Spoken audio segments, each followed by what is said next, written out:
I wonder whether or not this definition of the kid audience is also a product of the fact we used to deliver media in local markets via televisions.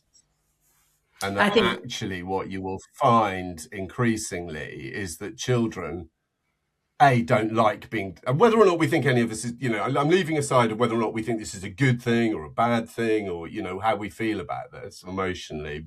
I mean, many of us quite sort of ambivalent, probably, me included, if I'm honest. I come from a world where Saturday morning and kids' TV and, standards and practices and all of that. So, I mean, I'm of that generation myself. But the truth of it is, as soon as you give the audience a choice, they do not want to be defined as children. They don't want to watch children's content anymore.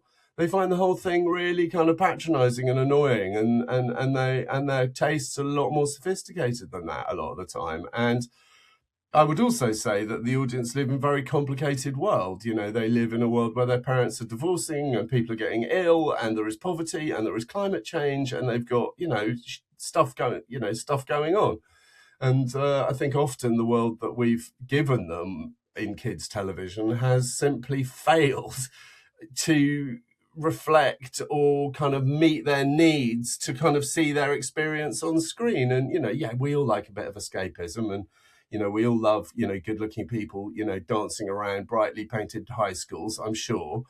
But fundamentally, it turns out, and the evidence would suggest that as soon as you kind of take the shackles off the audience, they go somewhere else. Now, the crisis we've got in kids' television is not because TV fell out of love with kids. It's because kids fell out of love with TV.